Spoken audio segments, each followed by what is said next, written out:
in? You have to request. It's way over there. If I'm explaining it to them, they're not going to see it. So, but we'll have it available if we need it, if they want it.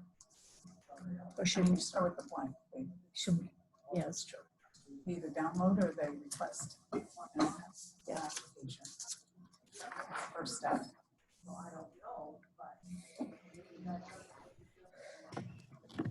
We start doing this so you can need to unmute, because if you need to add something, I want you to add it. I'm muted still, so I'm.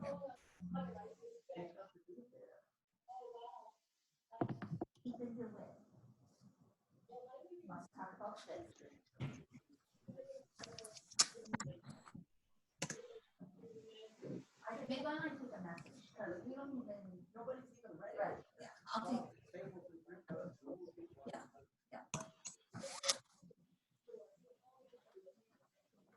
Are they in, Eric? Yes.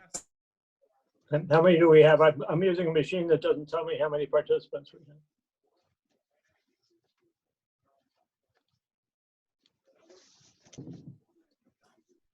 Everybody's in. Looks Okay. like Nick dropped off. I'm letting him back in. I'm having some connectivity issues here, which is not good timing, but we'll see how that goes. You should come down from the mountain. Yeah, that might help.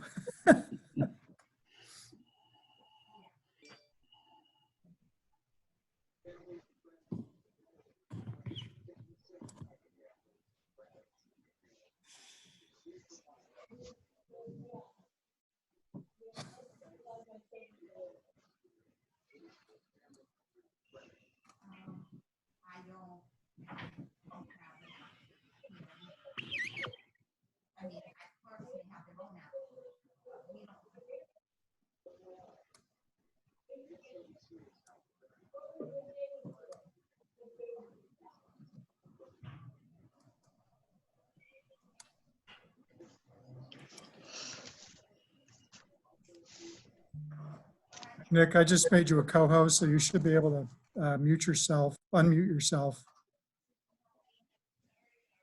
Thank you.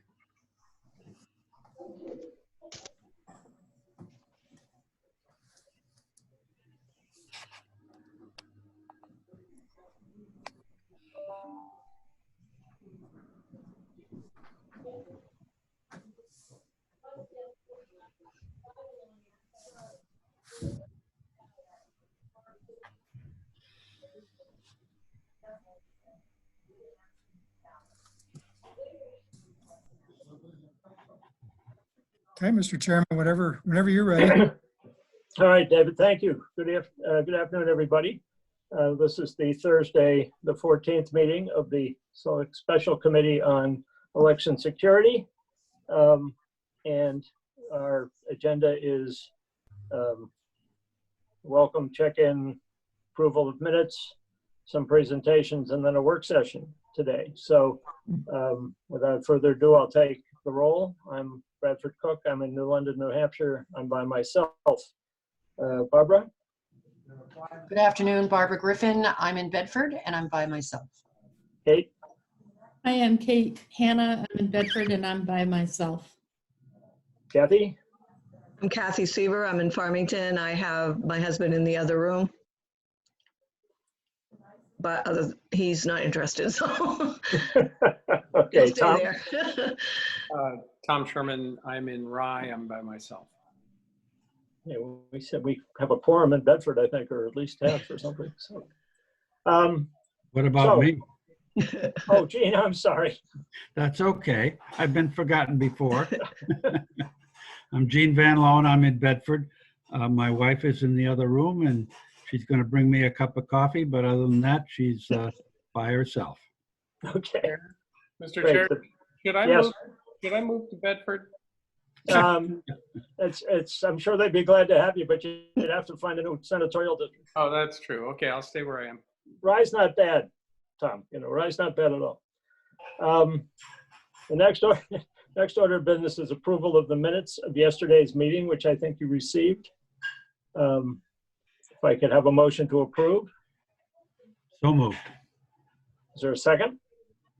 Second. Okay, then I'll call a roll. The chair votes yes. Representative Griffin, Yes. Kate, Yes. Kathy, Yes. Senator Sherman, Yes. Mr. Van Loan. Yes. Okay, they're adopted. Okay, so today we're going to have presentations on a couple of things from the Secretary of State's office. The first, because we've talked about it so many times, is a short presentation on exactly what steps are required in the absentee ballot process. And that may be redundant for a lot of people, but it's been talked about so many times, I wanted to make sure we had a baseline on that. So with no further ado, David, however you want to present that would be fine. Okay, Mr. Chairman, I'm going to turn this over to Tricia Getsu, who's our new elections director, and Deborah Cornett. Just for a little bit of background, Tricia is the former city clerk of Nashua, and Deborah Cornett is the former town clerk of Guilford, or Gilmanton, I'm sorry. Both of them have extensive experience Down below. ballots, obviously, so they're really expert on this process. So Tricia, why don't you start with your demonstration? Thank you very much, Dave, and well, thank you for having us and to discuss the absentee ballot process, because yes, it has been discussed a lot. So with me today is Deb Cornett. So we're going to kind of go over from the beginning to the end, the nuts and bolts of the absentee, and we also have a demonstration. We have an AccuVote ballot box here, and we have both 8.5 by 14 ballots, as well as the 18-inch ballots that we've heard quite a bit about. So when somebody is looking to receive an absentee ballot request, they would submit a request to the clerk, whether it's in writing through a letter or through and I have a request here form here, request form that is on the Secretary of State's website. It's on most clerks' websites as well, where they would submit the written request. When the mail is received from the clerk will then open up their mail and they will receive the request from the voter. And at that point in time, they will keep all the requests as they go through all their mail. From there, they will take those requests and log into the ElectionNet system. In the ElectionNet system, this is where they are going to start looking to see whether or not this individual is a qualified voter in their city or town and in the right ward or district, because some towns also have districts as well. So they would log into the ElectionNet system. They would do a pre-qualifying search by looking for the voter's last name and first name. And when they search that, it's going to bring up to them their individual's name, their voter ID, their address, and their party affiliation.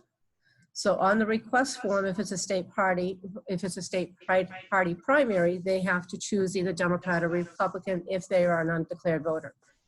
If they are a Democrat or Republican, they're still supposed to check that and they're going to receive whatever ballot they are registered as. But on this pre-qualification screen, they'll be able to record on the absentee ballot request the voter's ID number, which is here, as well as their name and address and the date that's requested. And if they're mailing it the same day, they're gonna end up doing that as well for the date mail. If it is a party primary, a lot of cities and town clerks will also write on there the party ballot that the individual will receive, because it'll stand out clearer than looking on the back side of the application.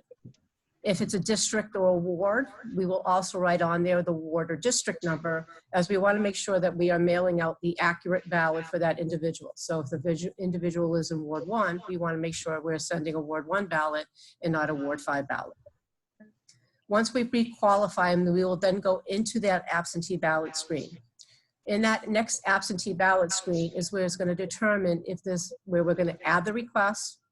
But if this voter happens to be an overseas or military voter, this is also where they're also able to log in that military and UOCAVA information that we heard of. So that's the Uniform Overseas Citizen Absentee Voting Act.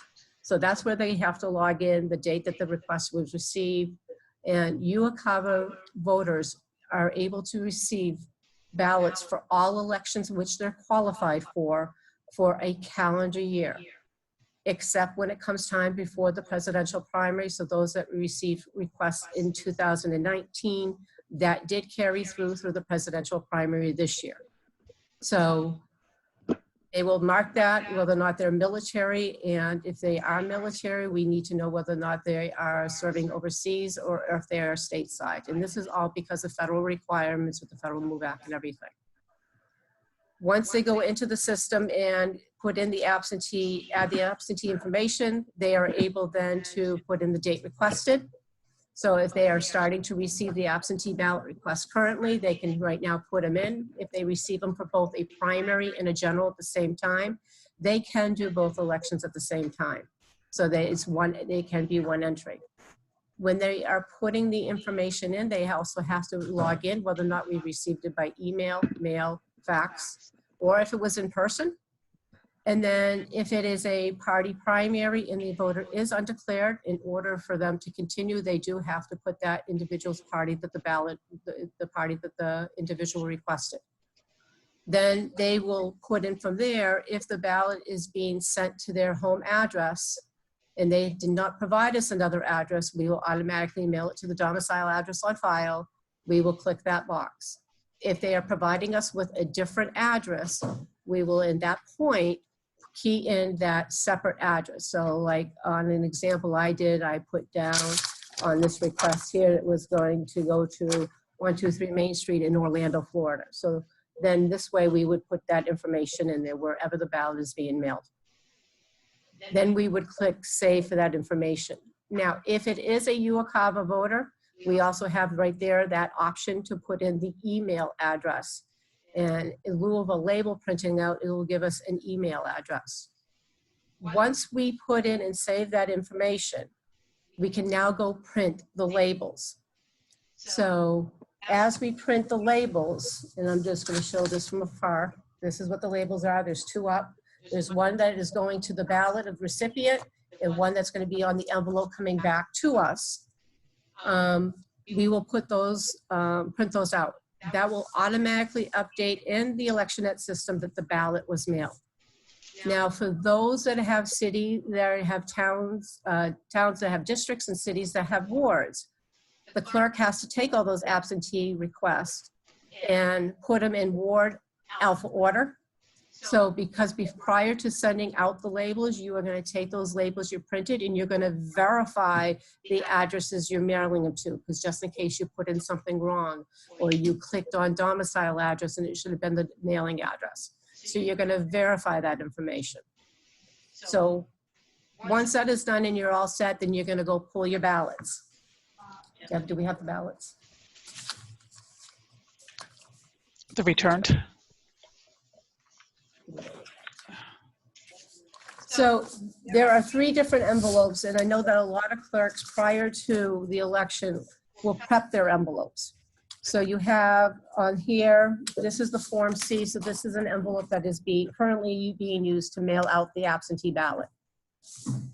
You have the Form B, which is the envelope that is going to be returned to the clerk with the affidavit envelope, which is Form A. So that's the envelopes we currently have. Now, most clerks will prepare these envelopes and get them ready ahead of time in the hopes of saving time for when it comes time to do the labels. Once they receive and are all set, then they can take their labels and they can populate the labels on each of the envelopes, go pull the number of ballots that they need for the election for that ward, and then go ahead and stuff their envelopes. Once they then stuff their envelopes, they can go ahead and get their postage and mail them out. And we do have a special tag whenever absentee ballots are being mailed out. This is a tag, what we call a tag 191 from the US Postal Service, that will go out with any ballots that are being sent out. Whether it's 1, 20, 50, or 100, they get wrapped around and get sent out to the post office, so it highlights more to the post office. So now the ballot has been mailed out, now you have to file all those requests in alphabetical order with the other requests and set those aside. Then the ballot will become back returned to sender. So this process is just for the process that's being through the mail. Of course, you can have your voters coming in to vote absentee, and that will just all be done at the counter, where the ballot will be done at the counter. So now when the ballot comes back from the post office, this is what it'll have. It'll have the city or town clerk's label on here. And then this will have the return address here up here, so we know who the voter number is. They now will have to put these, what we used to do is put them in ward alpha order. I know Deb doesn't have wards. And then we would pull all the requests. And then we would stamp the date that we received them. And then we would enter these into ElectionNet as received. Because the fact that we have a barcode on here, they're able to be using a pen scanner and be able to batch these. They do not have to be done one at a time. They can be batched. But then you have to enter them all in, and then the absentee ballot application is then attached to the ballot. There are different processes, and talking with Deb, they staple theirs, whereas I know in Nashville you used to tape them. So it's easier for them to look at signatures on the request. This was a dummy up one that I did for 123 Main Street in Manchester. So then these would then be interfiled into all the ballots that have been received for the election, and then are put away until election day. Do you want to go about the verification? Okay. So once those ballots are Received, and we do as practice recommend to all clerks to run lists of their absentees to verify that they have come back on to the list of the received that ballots, they've entered, and check those again, the absentee ballots that they have filed on hand to make sure that the lists are accurate and the ballots that they say received are accurate. and they continue to do that right up until the election. election. I know. There's a feedback loop Yeah. here. Okay. Yeah, I want to interrupt. So we're getting some serious feedback, so Yeah. we're not hearing what Deb is saying. No. Okay, I apologize that we're not having any feedback here. So, okay, so what Deb was talking about is the verification process once the ballots come back and everything. So what we do is then is you had feedback. We will print off a list of all the absentee ballots that have been received. And then what we do is we take that list and we take all the absentee ballots in, let's say for that town or for that ward, and we will go one by one to verify that the right request is in there, that we didn't forget to put somebody in ElectionNet, that we have a ballot for, that for us in the cities, that, oh, somebody didn't misfile a Ward 1 in a Ward 7. So we will do that verification. I know that Deb does it right up to the day before the election for towns, but for cities, we would do everything on a Saturday. And we would get all the ballots, put them in a box and put them in the vault ready for election morning, so that when they ward officials pick up their ballots, they're also picking up the absentee ballots that are ready. Anything that's received on Monday or Tuesday are then our last mail. So, and from there, they go out to the polling location. Absentee ballots can be processed as long as properly noticed 2 hours after after the polls have opened. And I know that some process it during, right for that 2-hour period, some wait to the afternoon. And I know that in talking with Deb Cornett before, they also process them at night. So that is the beginning to basically end. When they get to the polling locations, what I'm going to do is I'm going to have you come over here. And Deb's going to go through the process of like marking the checklist and everything. I'm going to mute myself. I'm just going to mute myself where the feedback.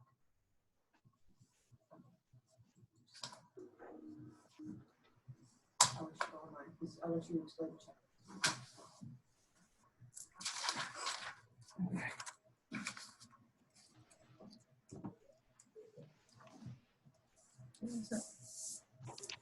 Okay, can everybody hear me okay now? Yes, we can. Thank you. Okay, so what part? This is the part where we're processing our absentees.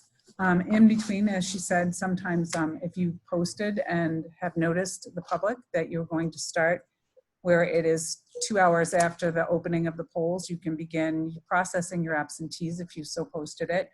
Whenever you do that, I know that in our smaller towns, our moderator would call out the name when we had lulls in between the voters.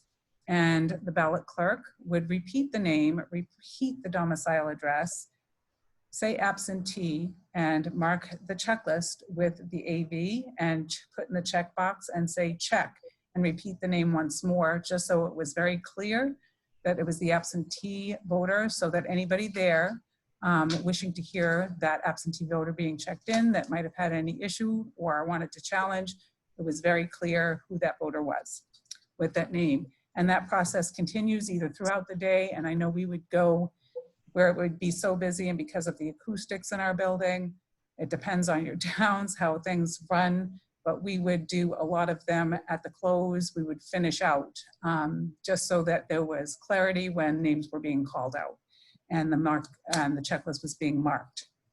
That helped to reduce confusion of any kind too, and having mismarks. So do you want the marked sample? Oh, and this, I don't know. This is when you're going in with your clean copy, what the checklist looks like. And as they're marked off, your checklist, you'll notice in red, the AVs, and a single line through the last name of the voter that's being checked off. Okay. And that's how the AVs stand out on that checklist, compared to those that are just coming in during the day and being checked, as you saw also. So for a demo, we're going to start with entering some of our ballots into the machine. So I'm going to change headsets again.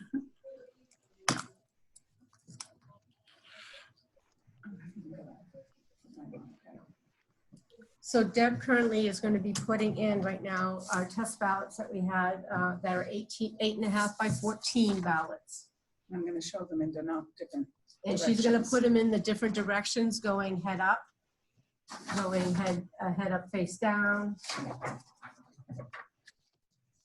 She's doing a good job since she has one hand. So these are the ones we folded, and we know that absentees are received by the voters. There are pre-folds on the absentee ballots, but we know that sometimes when they are received back, they're folded different ways than one on the creases and everything. And we know sometimes those can cause some issues.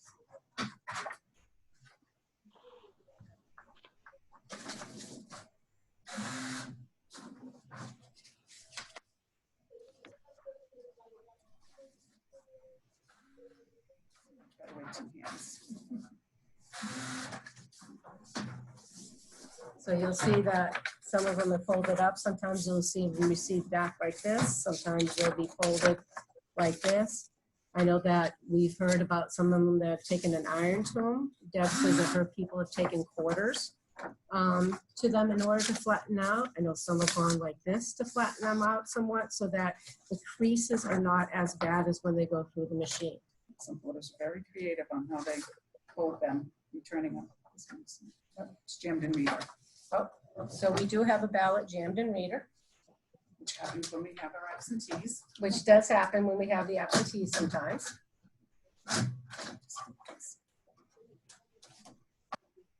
So again, people need to read, the election officials need to read what it says in here. It says counted ballot jammed in reader. That means this ballot was counted by the machine. So that what they're just going to do is pull it and then push the ballot back in, and then they're going to close up the machine and they're going to continue the process. If it said ballot ballot not read, jammed in reader, then the moderator would put that ballot back through the machine because it was not counted. Tricia, can you move the camera so they can see the ballot counting device? So they're not, oh, I think her camera, hold on a second. We're seeing your camera and mostly looking at a window. Her camera has the device. Okay. Deb's. Yes, Deb does. It's good. I think we were seeing it okay. So, I mean, we can't read the counter, but that's just because it's farther away. Okay.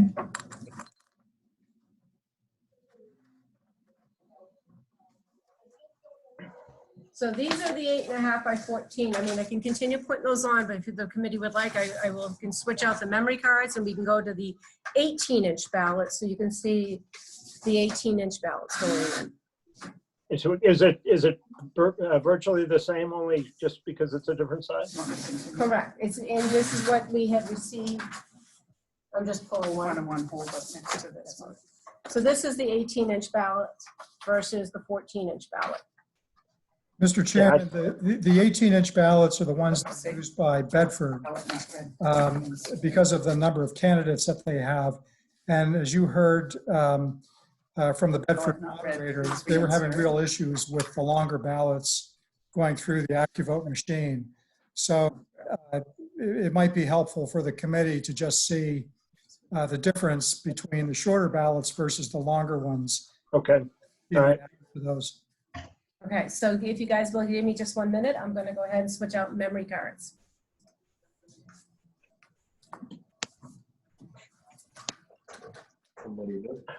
Well, they're showing a video of a window, and people are saying if you click on this woman's name, I don't know how, I guess if I had a mouse,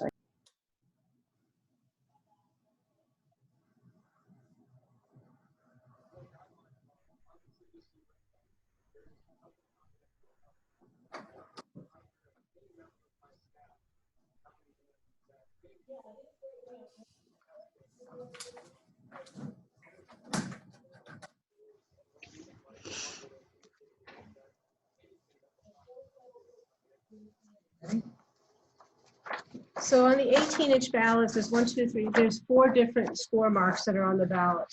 And again, as Deb is putting some of these in, some of the score marks, again, people will fold them, clerks will fold them different ways. But again, if they're flattened out a little bit prior to sending, you see how you've got how it's kind of fat and chubby right there. If they're flattened out somewhat, whether you do it that way or do it on a table or a desktop, is what I know that I did prior to sending them out. Whereas I know Deb said they, like I said, they used the board.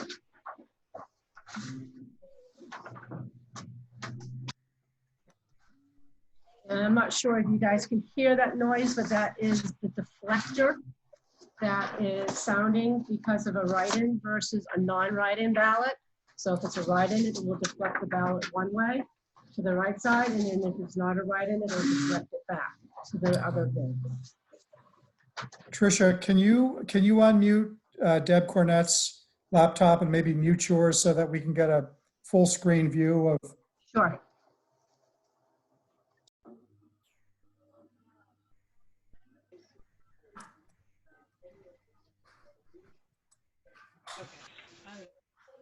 That should work.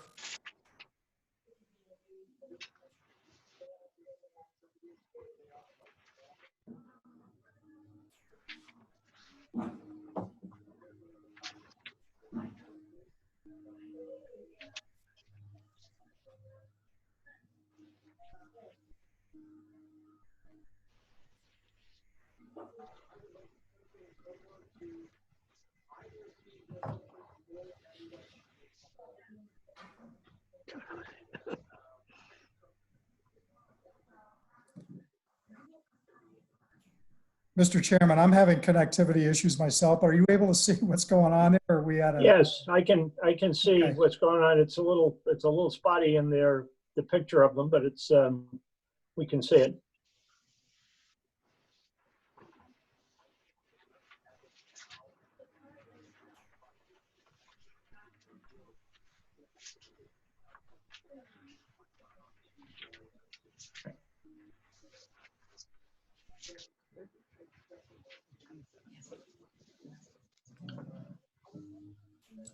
So at this point, we had put through 27 of those ballots, and we did not have any problems. Some of them were still kind of folded up and everything. They really weren't straightened out from being folded earlier.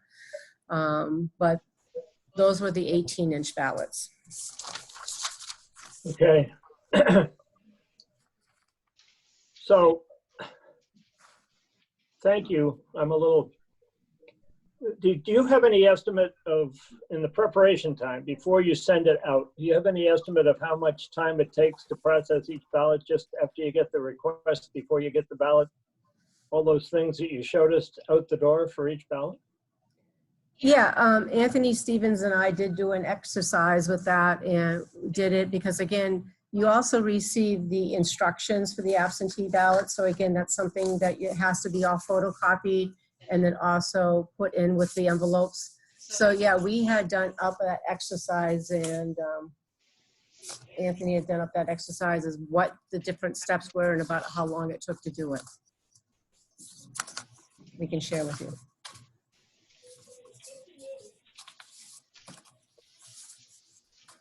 Anthony with us? He's on meeting. He's coming in. You're muted. Hello. Mr. Stevens, how does it take?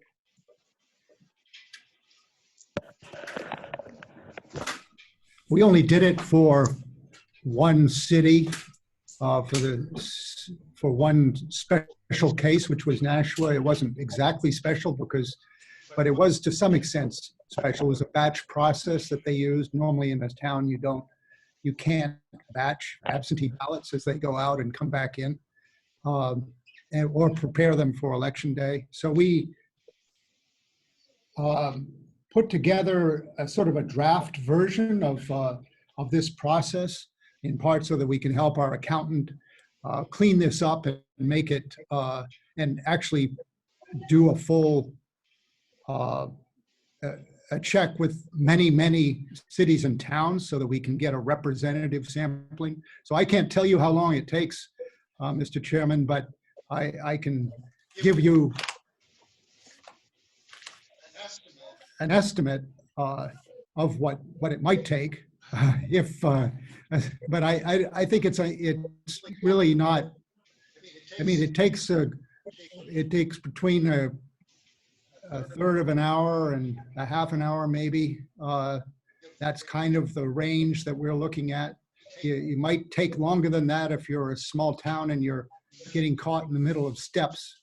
But that's very rough.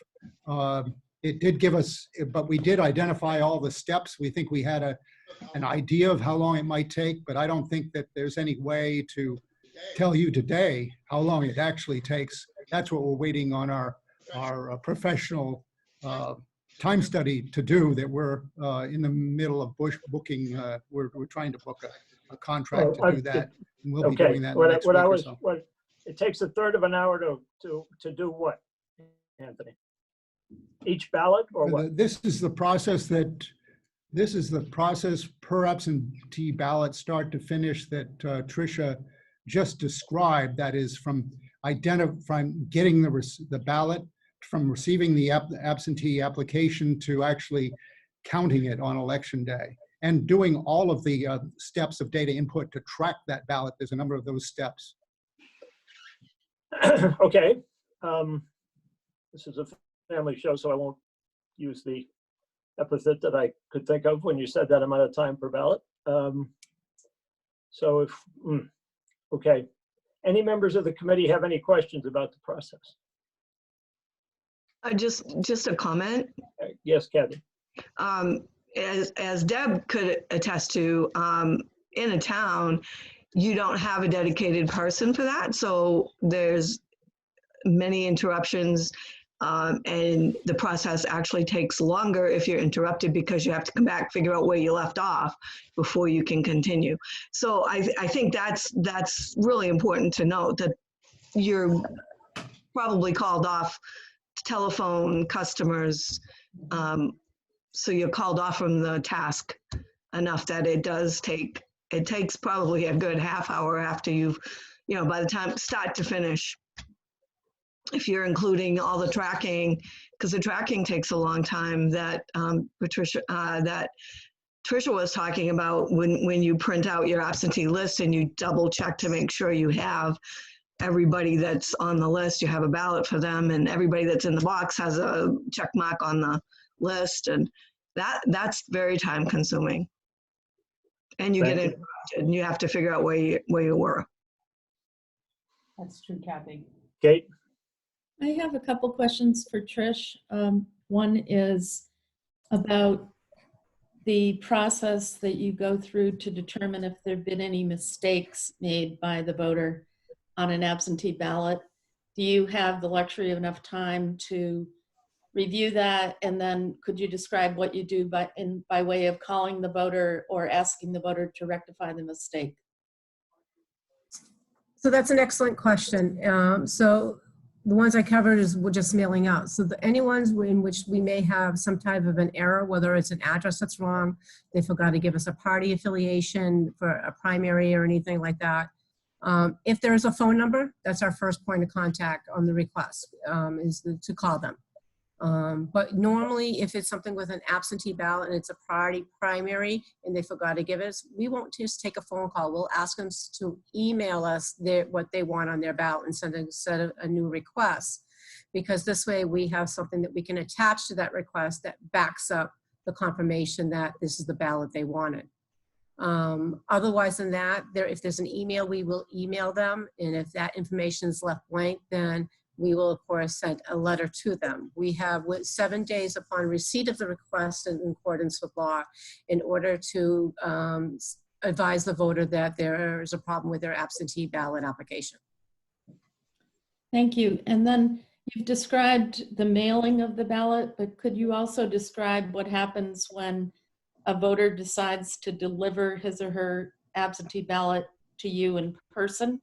How that works, and also what happens when a so-called delivery agent, a family member, delivers that ballot? Okay, so if a voter is coming in with their ballot, so we've mailed the ballots out and they're coming in with, so let's say the wife's coming in with her ballot and her husband's ballot, so we can do 2 birds with 1 stone. We, of course, will ask them if it's their ballot. If she says it's her ballot, we will accept her ballot. And we will stamp on there voter verified if they wish to show a photo ID. That was a new law that was passed. If they're willing to show us a photo ID when returning the ballot, that now becomes a voter verified ballot. And we will, I know in Nashua I had bought stamps that said voter verified on it. If they do not wish to fill out do not wish to show their ID, but want to do what we call a challenge voter affidavit, they can do that as well. And that would also be a voter verified. Otherwise than that, it would go through the normal process of us just receiving the ballot in from the voter at the counter, and it's not a stamp voter verified. For the husband's ballot, there is the delivery agent. There is a form that can be filled out that they would say that they are, and I don't have that form in front of me. It's an absentee request affidavit from for delivery agents that they can complete out with the voter's name, their information, they show a photo ID, and we accept their ballot as well.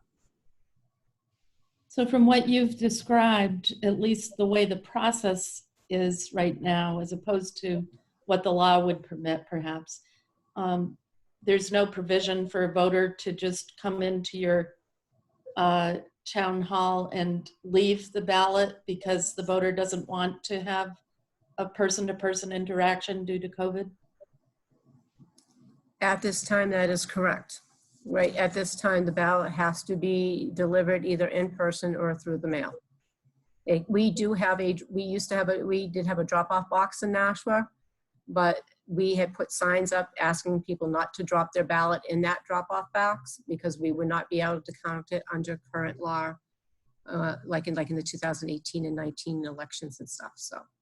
And just one other question. I have seen the statute that requires the delivery agent to show the photo ID. Could you tell me what the law is that requires the voter to show a photo ID when they're dropping a ballot? That is under the voter verified. So basically, this is prior to like when I think this law it was a new law that came into effect, so that this way, that meant that when that ballot went to the polling location, there was no signature verification whatsoever because that information was verified by the clerk to be the individual who dropped off that ballot. And am I correct, though, that the voter verify is just optional? They don't have to show their photo ID. They could just drop it, right? That is correct. Okay. Mr. Van Loan. I have several questions.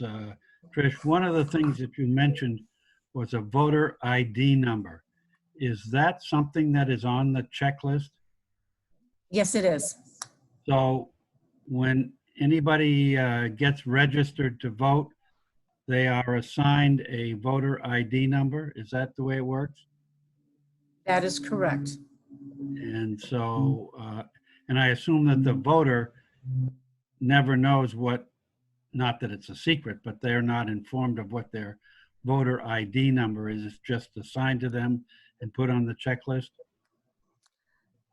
Well, they can know it because if they want a copy of their voter registration form, it's on there. If they were to look up on the APP site, their voter information or tracking their absentee ballot on that APP site, that information is there as well.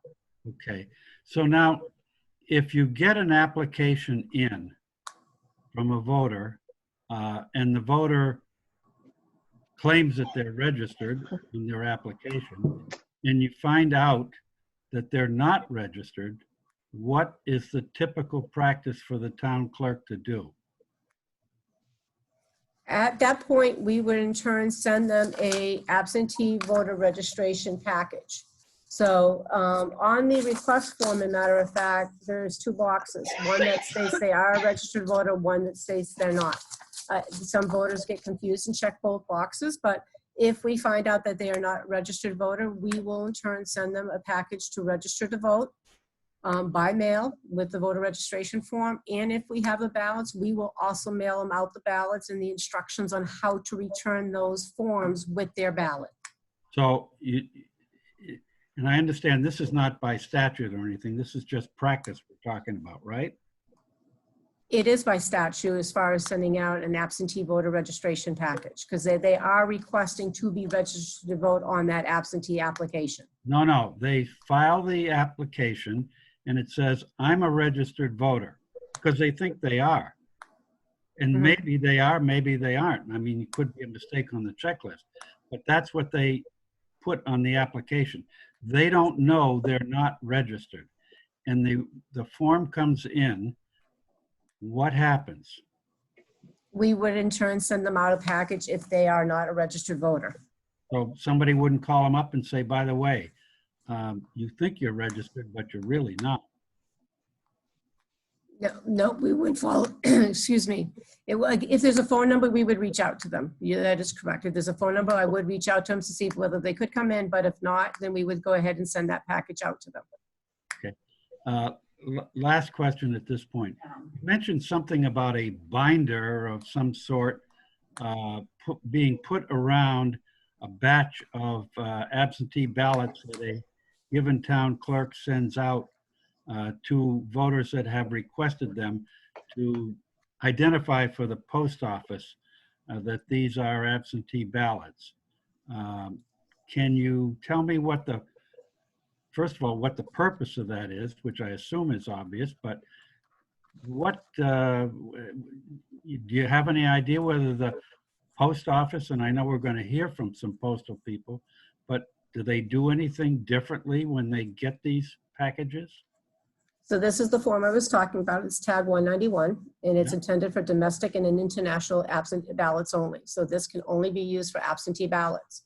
So this is supposed to, when put around ballots and delivered to the post office, is supposed to give the post office priority in getting those ballots out, is my understanding. So it doesn't change the postage, but it just is a signal to them to give special treatment to the absentees? Correct. Okay, thank you. Okay, Senator Sherman wanted to ask a question. Unmute yourself. There you go, Tom. Thank you. I have a couple questions. One is to follow up on Jean. I just want to be clear. I understood this. If somebody in your district or in your town, municipality, sends in a request for an absentee voter or ballot packet, but you find they are not registered, you automatically will send them an absentee registration packet? As I said, as on this form, there's, like I said, 2 boxes. One says I'm duly qualified, who is currently registered to vote in this town. And the other one says, I'm absent from town, city, where and will be until the next election, or I'm unable to register due to and request the forms necessary for absentee voter registration to be sent. So if that second box is marked, and most of the times we find both boxes being marked, we will then send that package out because they're saying, hey, I want to register to vote. Right. So I'm not registered to vote. If that second box is checked and they are registered to vote, then we of course accept the application. So we would in turn send out a package for them to register them to vote. So what kind of astounds me about that, which is very simple and straightforward, and thank you for doing that, is that we've also heard that some town clerks don't know that you can register by absentee. So if it's right on the form, it seems kind of strange to me that they wouldn't know that that can happen. I have a second question. I'm trying to figure out what the benefits are of some of these current practices, and I realize they're in statute. But one question is, what is the benefit of attaching, if we can't compare signatures per a court decision, what is the benefit of attaching absentee ballot requests to the returned envelope when it arrives? Isn't that what you said you do? That is correct. So we in turn attach the request, the actual request for the absentee ballot to the ballot envelope, because the fact is when it's open at the polls, there still needs to be a signature on that affidavit envelope inside. The signatures are not compared, but there needs to be two signatures. And if there's a signature on, let's say a person assisted another individual with a disability, so they have to sign either the affidavit envelope or the request. So if they signed the request but didn't sign the affidavit envelope, we would still accept that ballot. So it's like a fail-safe in terms of being able to get that done, but it doesn't enhance security. It just makes it more likely that they would still be able to vote. That ballot would still be valid, correct? That is correct.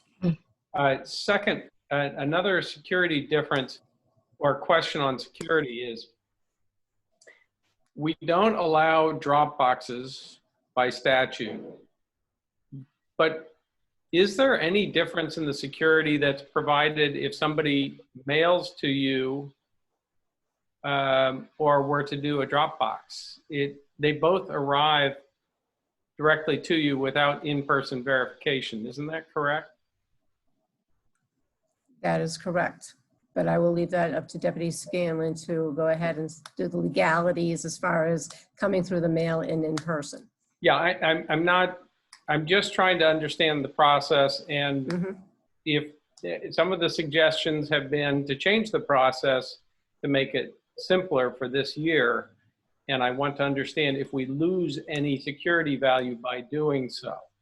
So one of the options that people have talked about is being able to pick up an absentee ballot without having to request it, at your post office or at the grocery store, and being able to mail that or drop that absentee ballot off. So make it much easier to access. And it sounds like what we would lose is we would lose one signature in that process. And then on the return, if you were dropping it in a ballot in a box outside the clerk's office, we wouldn't necessarily lose anything. And I'm just, that's why I'm asking you these questions, is to understand security issues. So a question for you, if I may, you talked about an absentee ballot like in a grocery store. Are you talking application or the ballot itself? Well, that's a good question.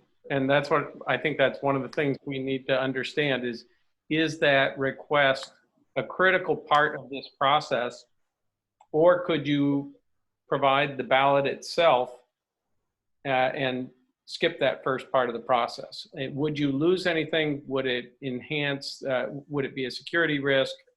And also, just from this 20 to 30 minutes per ballot, it would clearly be a time saver for the clerk's office. So that's why I'm asking all these questions. I hope I'm not asking too many, but I think that's it for me for now. Thank you. Okay. Representative Griffin, did you have a question? Thank you. Patricia, could you tell me if you've experienced any problems with using the ElectionNet system in regards to this process, because you're obviously doing this as you can, or communities are, and maybe based on your last position with the clerks, you could tell me what you know of the experience in other communities. I can't speak for the other communities, but for when I was in the city of Nashua, I did not have any problems with the ElectionNet system as far as the entering the data. The data you enter is only as good as the data you put in. So that's what you've got to be careful on, and making sure you're entering the correct information. It's just like Kathy Seaver had stated, is finding that time, because you are doing other things in the course of the day. You don't have somebody just dedicated to the process. Kathy. I just wanted to comment and ask Trish, because she's been watching this and seeing the Zoom chat. I think the majority of the people that were saying the clerks weren't knowing about absentee ballots, this part of the absentee registration process, I think every clerk knows about, except maybe the very new ones that just got elected in March. 99% of the absentee packages that go out to register are because of the absentee ballot process. So yes, they know about that one, but if somebody calls their office today, they might not be aware that they can do that today. I'm aware. I've had that, in my 41 years, I've done that often, but not maybe once a year. And some of them may have never had that request except for during absentee ballot time. So I think the distinction is, the clerks know that during absentee ballot time, if that's checked, that's what they do. I'm pretty sure that what I've been reading has said that. I don't want to, throw all the clerks under the bus and say, no, they don't know that this exists, because I think they do for the absentee ballot process. And I think that's what the comments have been saying. Let me just be clear that this was by no means a criticism or otherwise. It's really just trying to get clear for me this process, and I really appreciate all the information today. It's been awesome. Thank you. Yeah, that's been very helpful. Okay. Kate, unmute yourself. One other quick question for Trish. Is it possible that you could, in your town office, for example, just put out a table with applications that people could just walk in and pick one up rather than mailing in to ask you for one? Is that on our counter? Yes, we used to have ours on our counter so that anybody could come in and just pick one up. Thank you. You're welcome.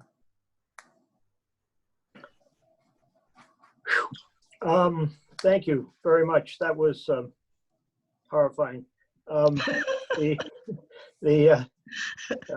we're going to have 50% or 60% or 70% or 100% of our voters voting absentee, I guess the question I would ask, not for answers right now, but if clerks, moderators, and other people would check their website on the clerks. We've asked I think David has posted a number of questions we're trying to accumulate some information on, and one of them that I think this all suggests to me, I don't know about everybody else, is how many more people are you going to need in your office, especially in the larger communities, to process all of these things, because if nobody's dedicated to it and you're doing it when you get around to it and you get inundated with thousands of these things, we'll know the results of the election about 3 years from now. So, Mr. Chair, I just have a quick comment just to follow up on what you just said. It might be helpful to have an estimate of person hours to process. So it wouldn't necessarily, it would either be that you had to have more time to process or that you needed to have more people. So having that as a person unit or person hours to actually process the anticipated absentee ballot might be a very useful metric for us to be considering. because our role, when we get right down to it, is how are we going to spend this $3.2 million on needed extra things. And one of the needed extra things might be more personnel to do this, whatever form it takes, because this was not only helpful, it was scary. So any other comments on the absentee ballot process before we move to the next thing, Jane? I just want to again reiterate that I think we need some clarification, whether it's from the Attorney General's office or from the Secretary of State or both, on two critical points. Kathy just described Trish just described a situation which she suggested was required, and that involved checking the checklist on election day with respect to whether an absentee ballot was received by somebody who was on the checklist. I brought this up before. I would like to bring it up again. It doesn't, obviously, we're not going to get in a position of deciding anything today because we're not decision makers. But we need to have a clear answer as to whether or not this process of checking absentee ballots against the checklist can be done before election day. For whatever it's worth, I believe it can be. And if it can be, it's a critical decision point here, because so much of what the problems are with respect to being inundated with absentee ballots depends upon this notion of having to go and interrupt the checklist during voting to find out whether somebody has been checked off or not. And I think we need to have a clear answer on that. Secondly, the issue of a drop box with respect to absentee ballots. Again, I don't believe that, for whatever it's worth, what I believe is not important, but I'm just saying so. I don't believe that there's anything in the statutes that prevents having a drop box with respect to absentee ballots. It says that they must be delivered to the town clerk. I don't know that that means in hand, and I don't know why a drop box is not appropriate. And I can assure you that although some towns may have done it one way, there are towns in this state that have drop boxes, and they have not put a sign on their drop box that says that you can't put an absentee ballot in it. So, but that's just practice. As far as the statutes are concerned, again, I think it's a critical point, and we need to have, if we can get it, a clear answer on whether that's permissible, because again, if it is, it substantially eliminates some of the problems that we keep discussing. Thank you. I see that Nick is taking notes furiously there. So Tom, did you want to add something? Yeah, just on the 2 points that Jean just made. One is, it's been brought up multiple times during testimony that the concept of processing the absentee ballots early and not leaving the processing process, so to speak, to election day, whether it's a day before or a week before with public witness, that it would really make that if the only step left to do on election day was to run the ballots through the machines, the loss there is those 2 hours of people being able to vote who had already voted absentee and wanted to change their vote. I think we have to realize that's the loss. Everything else is probably a gain in this upcoming election. But the ability to come in and having already voted absentee and saying, boy, that guy turned out to be not somebody I wanted to vote for, so I want to change my vote. So I'm going to get there early before they start counting those absentee votes. And that I can do. I think that's the only thing that we lose by doing it ahead of time, as long as there's adequate witnessing and public notice. The second part is that I agree with Jean. I don't really see, and maybe Tricia could help me with this, but and this is what I was trying to get to with my questions, I don't see a security benefit to voter verified or any of the other steps that occurred in the clerk's office that would make it a better election process or a better process than just having a drop box.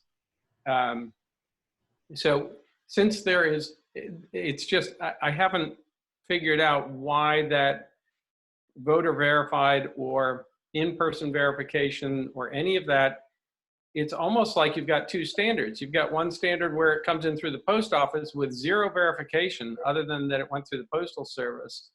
And then you've got this other process, which is not only time consuming for the clerk, but is really not value added from a security standpoint of having limits on the number of absentee ballots and all of that if they were filled out properly. So just more thoughts bouncing off of Jean's thoughts. Can I just say one thing in respect to what Tom said? I believe that this voter verification thing is a vestige of the now impermissible requirement that signatures needed to be compared.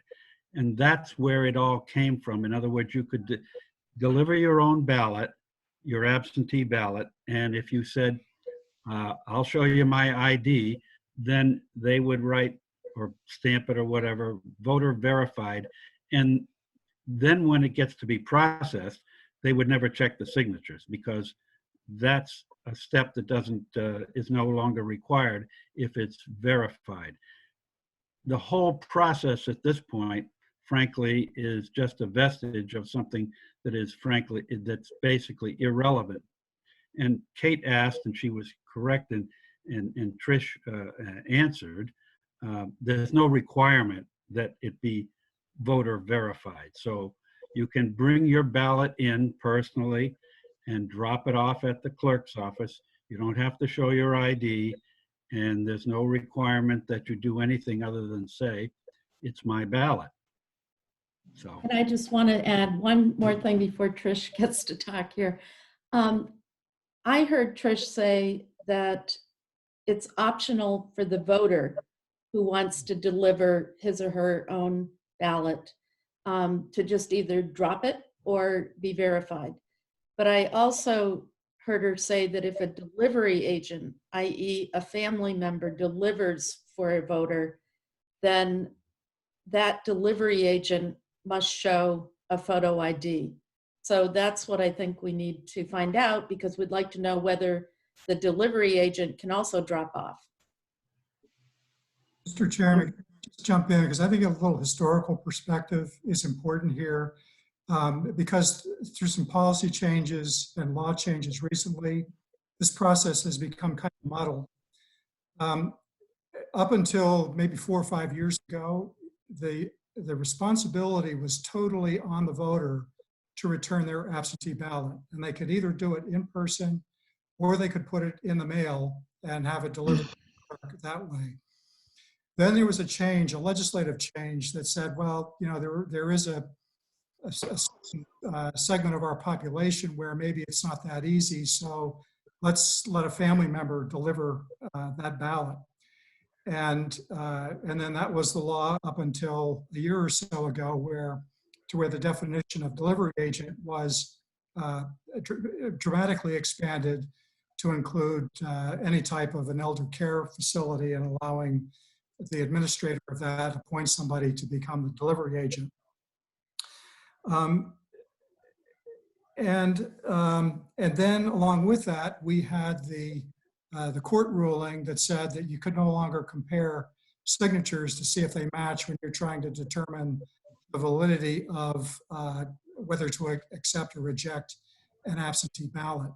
So we have these policy changes and court rulings that have muddled the current situation relative to absentee ballots, to the point now where other people other than the voter can have the responsibility to deliver the ballot of a voter, but it does open the door to abuse. We haven't seen any example of that happening because this law hasn't been in effect for too long. But if you start opening it up where ballots can be deposited in drop boxes, or people that are not that closely associated with the voter themselves can start to deliver them, then we're really in the realm of significant policy discussions that if they're not going to take place right now, they are going to take place in the future. Okay, a couple more, but we're an hour and 8 minutes into what was going to take 25 minutes. So I just have a quick follow-up for Deputy Scanlon.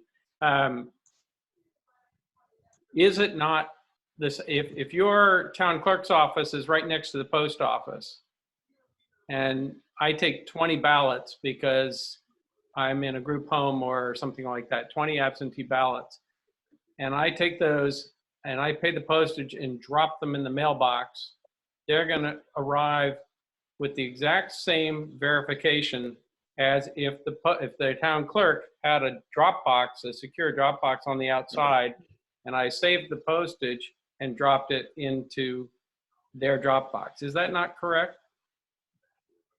from a secure standpoint?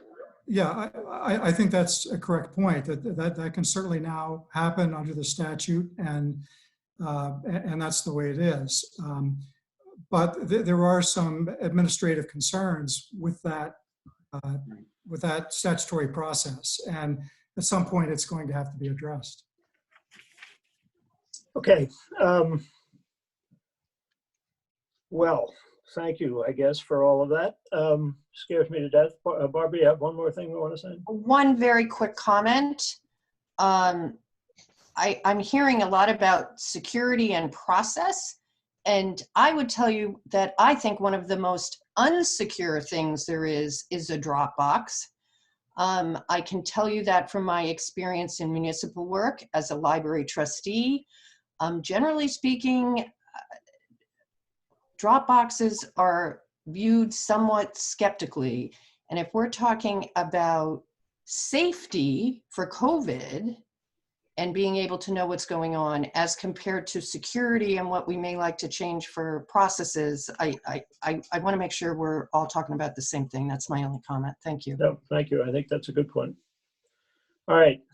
Well, we've all learned a lot.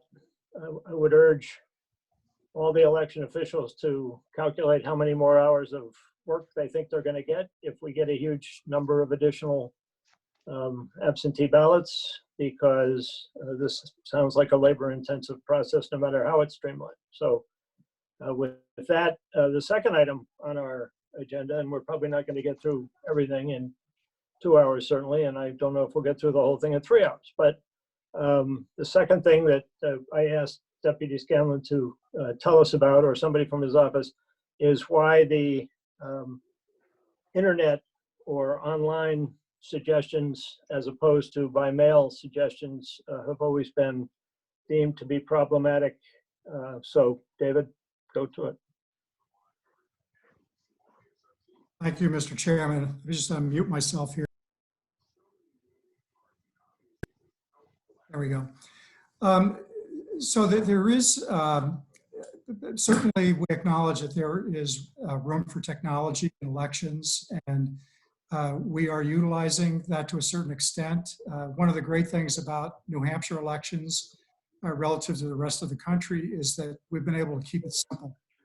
And there are other states in the country that have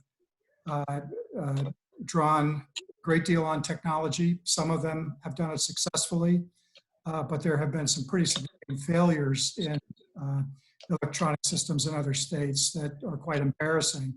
And the most recent example of that is what occurred in Iowa during their presidential caucus, where they tried to implement an untested system for receiving their votes. And that failed so badly that they really weren't able to announce their final results until after the New Hampshire primary took place about a week later.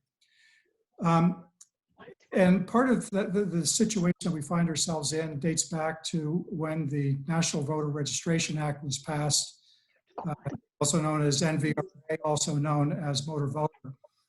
And at that time, the federal Congress passed a federal act that allowed for voters to register to vote on nights. They did not have to register with their local election officials in other states. Anybody could actually walk down the street and conduct a voter registration drive and turn those registrations into a central location other than the town clerk. There were state agencies that were announced as voter registration agencies. Probably the largest one was the divisions of motor vehicles in those states, which gives the name motor voter to that process. And because of that, those other states developed their voter registration systems online and with the cooperation of their divisions of motor vehicles and other agencies that were registration agencies. New Hampshire was one of only a handful of states that was exempt from that act. And we were exempt because we had same-day voter registration. Same-day voter registration didn't pass in New Hampshire until after the Congressional Act, but it was before the next election, and it was retroactive to the passage of the NVRA. So New Hampshire's registration process developed independently of the national motor voter law. And we have a system that requires that voters show up mostly in person to register to vote either before the supervisors of the checklist, who are the only elected officials in New Hampshire that are authorized to put a voter's name on the checklist or to take it off. Registrations can also take place in front of the town clerk, but the town clerk simply takes those registrations and forwards them to the supervisors of the checklist or the board of registrars in the city for final approval to go on the checklist. So the last few years, doing some of this stuff online or electronically has been a significant issue. It has been the subject of significant debate in New Hampshire. And there has been some disagreement, which I think has resulted in the lack of any real success in how that process should take place. From our perspective, it is a process that should take place one step at a time, that it has to involve the users of such a system, which would be the local election officials, along with the Secretary of State's office, and also the legislature and both parties of the legislature. It really needs to be a cooperative effort. Senator LeVake had organized some sessions with secretaries of state in some of our New England neighbors. And those secretaries did acknowledge during those meetings that we had a much greater workload to deal with in terms of implementing things like online voter registration because we do not have motor voter. And some of the discussions that we've had with motor vehicles suggest that, yeah, we do have significant work to do before we could implement such a thing. Also, those other states started small, one step at a time. They all started with some form of online voter registration before they started talking about issues like automated voter registration or automatic voter registration. So our experience with IT projects, we have developed a statewide centralized voter database, which works really well. It requires constant upkeep and updating and constant training on the officials that are required to use it. We also have an accessible voting system for individuals with disabilities. We're on our second or third generation of that, and we keep refining it to the point that I think the system that we have in the polling place is widely accepted as allowing an individual that has disabilities to vote independently and in private.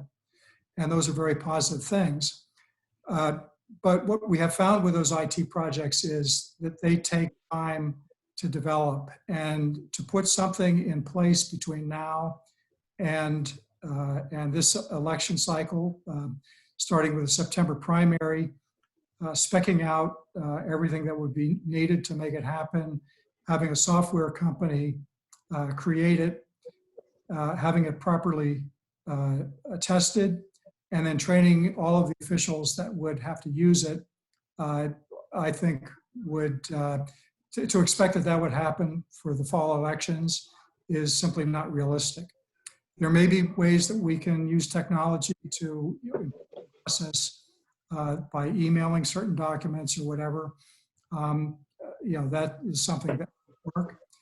I think we all have to realize and understand that 6 months ago, the big concern related to elections was cybersecurity. And nobody is talking about that now, but it has not gone away. And any electronic system that is used has to be vetted to make sure that it is not vulnerable to hacking or bad actor attacks. In terms of the systems that we have now, we have taken really strong steps to protect them. The users of the ElectionNet system are all heavily trained on cybersecurity. We have multi-factor authentication, which is a multiple password system to get into that database. We monitor the activity within the database. We have undertaken penetration testing to see if we can find vulnerabilities in that system. We monitor the dark web to see if there's any conversation out there among bad actors to where they might be attempting something with New Hampshire systems. But so far, we have been very lucky and not had to face some of the problems with ransomware and other things that other states have had to deal with. So there's that on the software side. We also have electronic devices that we use for the counting of ballots. We have an optical scan counting machine, which is aging. Some of the machines have been in use probably 25 years or more, but they have been strong workhorses for New Hampshire. They're simple. We have looked at newer models. The problem that we're finding with those, not to say that there isn't a product that we can go to in the future, is that they contain a lot more software. And the systems that are used with those devices are proprietary, where if you're going to buy a new counting device, you're also required to buy the software to design ballots along with that, or you have to have the vendor create the ballots that you would be using. And right now, the Secretary of State's office is responsible for choosing a printing vendor to print the ballots, which are independent of the vendor that we use to program and maintain the optical scan counting devices that we currently use. We have also looked at e-poll books, and there are 3 or 4 vendors out there that can produce those. We have 2 towns in New Hampshire that are actually using them on a test basis. Milford is one, and Londonderry is another that uses actually a different vendor. Those e-poll book vendors have not been able to get the security approval of the evaluation vendor that New Hampshire has hired to make sure that those systems are also secure. And the concerns that we have are the modem capability that is in them, the wireless technology, how vulnerable they are to attack. Do they use the cloud, which is not as secure as being hardwired? With that said, Milford and Londonderry have both confirmed that they are finding those devices useful, even though they use a parallel check-in system to be compliant with the statute in terms of being able to get the numbers that they need at the end of the night in terms of how many voters went through the system, how many took which ballot, how many voted by absentee. They can get that information within minutes now, as opposed to having to do the hand calculations, which take significantly longer. So with that, Mr. Chairman, I'll just stop there, and I'd be happy to try and answer any questions that the committee might have. I think the reason I wanted to have you explain this was the difference between the suggestions we've had. We often get communications from organizations or from individuals saying by mail or online, and I think the distinction that I wanted to draw out was that online is subject to a lot of things that by mail is not subject to. We certainly, at the Ballot Law Commission, when we've reviewed the new machines, have looked askance at the vendors who said, and you can network these things, because that's something we don't really want to have happen, since whatever can be networked can be interfered with. But I don't want to spend a huge amount of time on this, other than to say, I think there's a lot of uses that we've heard for the internet, like making applications available, making notifications available, by making it easier for people to find things and download them and have them available. And we shouldn't eschew that at the same time that we're worried about security. So if anybody has a question or two, we'll take them, but I don't want to spend a lot of time on this. We have a lot of things to do today. Kate? Mr. Scanlon, thank you for your testimony. I understand that right now we have an ability for clerks to track applications for absentee ballots. And I assume that goes through your office. So I'd be interested to hear from you whether you've had any concern about hacking of that system. And the second thing is that I understand why it might seem to be a sea change for us to have all of a sudden online registration or online voting, for sure. Do you see any problem with having an online ability to ask for a registration packet? In other words, instead of writing to you and asking you to send that packet, could they go online and ask for it? So there were a couple of questions there.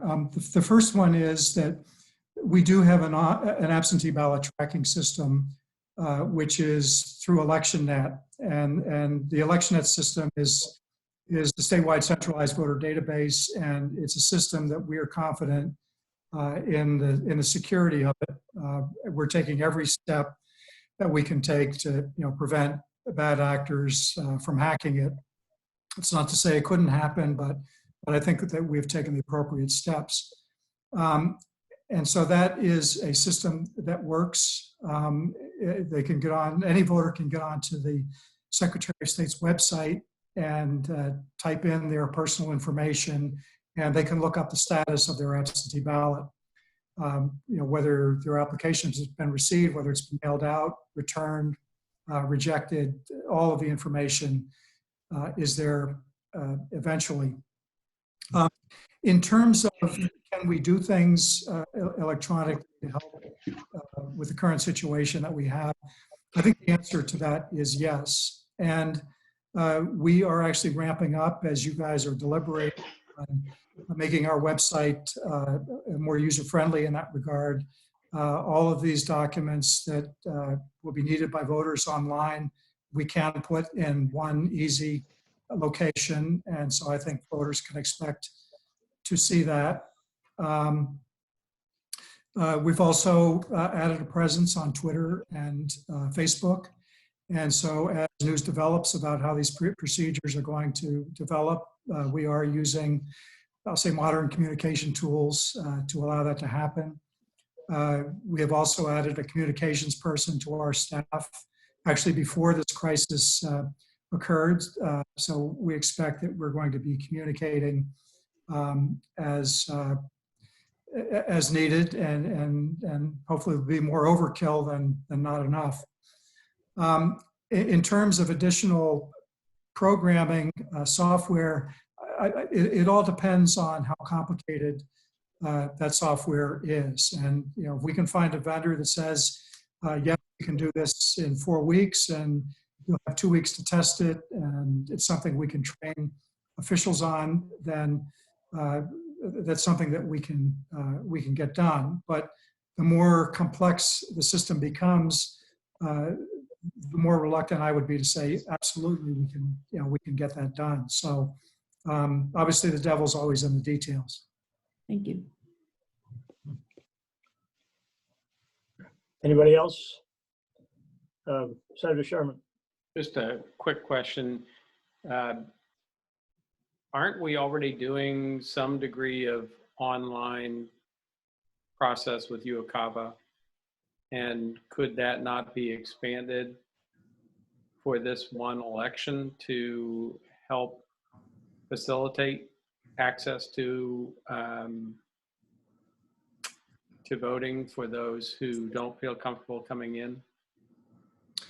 UOCAVA was created under the federal act, the Federal MOVE Act, designed for specifically military and overseas voters. And that act actually requires the states to be able to transfer by email ballots to our military voters and citizens that are overseas. The ballot is then downloaded and printed by the voter. It is marked, but then it has to be mailed back. It's an application, I suppose, that could be used in an emergency. And I heard some suggestion yesterday from the disabilities community that they might like to have some kind of a functionality like that so that they could receive their ballots and vote from home. There is a downside to that. Transmitting the ballot is easier, but the ballot that is returned is a unique ballot. And so, I know that with the disabilities community being able to vote privately and independently on a ballot that looks like everybody else's has been really important to them. But when you have a few members of the community that are returning a ballot back that is obviously printed on a home printer, it looks different. And if there's only 1 or 2 or 3 of those that come back in the community, it is possible that the voter, that it could be identified how a voter has voted in that situation. And the way that could be done is if all 3 of those unique ballots came back and they all voted for the same person as president, it's pretty obvious how that voter cast their vote. So I think the short answer is, in an emergency, is that a tool that can be considered? The short answer is yes. Does it have drawbacks? I think the answer to that is also yes. Anybody else? Okay, thank you for that. I'm going to change the order of what we were going to talk about a little bit, because there was reference made at the outset of this meeting that the governor had issued a new executive order, and maybe Nick, you could tell us about what that entails. Yes, hello. Emergency order number 43 had just been published on the governor's website. And what it does is waives the in-person requirement relative to change of party. Instead, it authorizes a form to be created by the Secretary of State's office, which I understand is being worked on, and we're helping that office along with that process. The form will be available on the Secretary's website. It will be sent out through the HAVA listserv, and it will be a form that the voter intending to change their party can sign and send back in order to accomplish either changing from one party to the other or alternatively changing to undeclared. The one thing that I would note is that the order does require that the form have a witness to the signature of the person that intends to switch either to another party affiliation or an undeclared status. And if you bear with me, there's some other language in there as well that I just wanted to review with the committee. The final piece of the order is a waiver of the in-person requirement relative to filing for office, I believe on the last day of the filing period, which is when it's required. So paragraph 7 discusses that the statute requires the person filing for office on the last day of the filing period, which is June 12th, 2020. It requires that they file in person. So clerks are authorized to arrange a drop-off location for which those filings for office can submit their filings. Excuse me, those filing for office can submit their filings. The order. Could I ask a clarifying question on that? Because you mean you can file not in person for every day except the last day? Right. So that you can send that in. Under our existing statute, you're able to send it in without having to do so in person. On the last day of the filing period, you have to do it in person under the statute, which is RSA 655:16. That's waiving that in-person filing requirement for that last day. Okay. All right. Thank you. Just one moment while I take a look at the remaining paragraphs.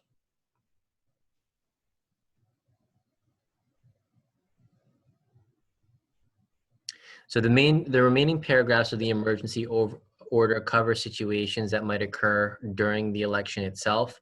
So a scenario in which an individual may have, for example, switched parties prior to the election and done so before the deadline required by statute, which is June 2nd.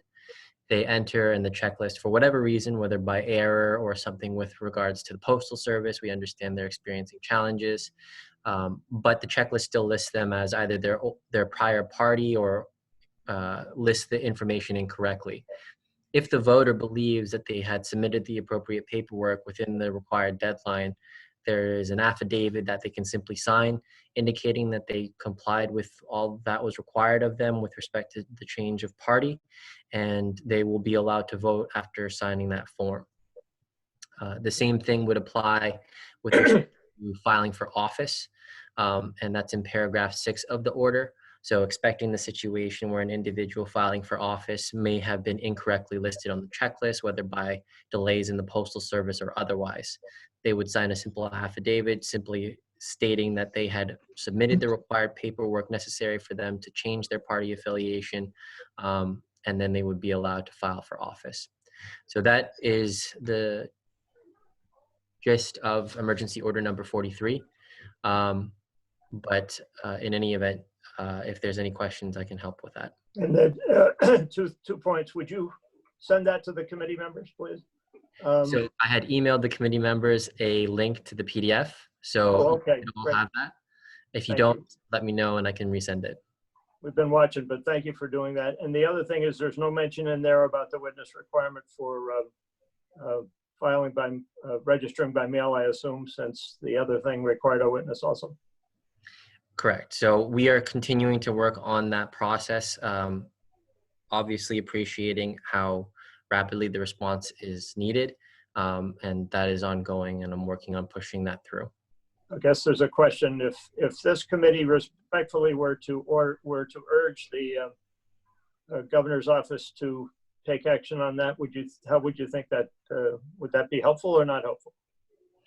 I'm sure the committee is certainly entitled to offer whatever guidance and input it feels is necessary in order to help provide the relief these communities so desperately need. And I certainly on my end, I'm working towards ensuring that we get out the appropriate guidance. I'll take that to be a yes. Senator Sherman. Yeah, I just have, it's actually the same question for both of these now in-person requirement waivers. That is it that the whether it's on party affiliation or filing for office, is it that it has to be postmarked before that last day or before the deadline? Is that The idea is that these party change affidavits, if you will, and the filing for office must be submitted before the deadline, as they would in the regular course. But we have a fail-safe because we're understanding that there might be challenges experienced by postal workers with delivering mail or whatever the case may be. In expectation of that, because of the unique challenges posed by the pandemic, there is a separate form or affidavit that can be signed by the candidate filing for office or the individual that decides to appear on election day and vote on a particular ballot during the September primary. And they can simply state that I already submitted all the relevant paperwork that was necessary to either change my party in order to vote for the Democratic or Republican ballot, or that I have already changed my party for the purpose of filing for office. Sign that form and you'll be permitted to do both. So I got that. What I'm concerned about is if you waive the in-person for the last day, presumably if the standard is that it has to have been received by the Secretary of State's office before that deadline and you're on the last day, then there's no way to actually get it into the Secretary of State's office except in person, unless it says that it must be postmarked by that last day. You understand the nuance there? I'm not, so sorry. I think I do understand in terms of, let's say that the individual decided to wait for filing until the last day, and realistically, they won't be able to submit their documentation until whatever the date may be. It's postmarked and arrives after the deadline. I think in that case, that's where the subsequent affidavit will come in. I don't have a reason to believe that even if it was postmarked for a certain date prior to the deadline, it wouldn't be accepted as an appropriate filing for office. But to the extent that it arrives after the deadline but has a postmark date prior to the deadline, I think it should be accepted. But is so that's your it's not spelled out clearly in the executive order. That's what would be sort of your understanding of the executive order? That is my understanding of the executive order. And then I would also draw on the experiences of Deputy Scanlon as in terms of what happens in a non-pandemic scenario where you have an individual that waits till the last minute to begin their filing for office, and they decide to submit those documents through the mail on the day of the deadline. If it were to arrive after the deadline prior to the last day, what happens with that application? My interpretation is that it should be accepted. Mr. Chairman, if I could just jump in too. Yes, please, David. Yes, Senator please. Sherman's question is that the Secretary of State's office will be available on the last day to receive absentee ballots. If somebody wants to drop it off in person, we'll have a safe procedure set up to be able to do that. And based on what Nick said, I think the governor's executive order simply allows declarations of candidacy to be received in the mail on the last day. Okay, so I think the answer, we just got two different answers. Received on the last day or postmarked on the last day are two different things. And I think what we've done in the past, because we've had cases like this at the Ballot Law Commission, if somebody didn't show up by 4:30 or 5 o'clock or whatever it was on the last day because they were stuck in traffic on I-93 in the summertime, and that's an exact case, they were out of luck. So if what Nick's telling us is that if somebody postmarks it by the appropriate time and it gets refused, they can sign this affidavit saying they believe they complied, and it can be and they will be that will be an effective filing. That would be different, I think, from what David was saying our past practice has been. Barbara. I think we probably all ought to take a chance to just read it before we talk Agreed. about it anymore. Yeah, I agree think with the language in paragraph 7 is actually pretty clear. I think this executive order addresses the immediate deadlines approaching, and I think it needs to be read in knowing that that is the intent. So that would be my suggestion. I agree with you because we need to digest it. And Nick, we put you on the spot because it just came out and we asked you to explain it in detail. So, but to the extent, so just to be clear on the other one, because if I ask this committee to support, or if I ask the committee if it wants to support a communication to the governor's office on the other subject, it would be only in connection with the witness requirement on registering by mail, because these other immediate deadline things that are coming in have now been addressed. Would that be correct? That is correct. Okay, thank you. All right, well, that's progress. We made a lot of progress today. We didn't do a thing. Kate. Yeah, hi, Nick.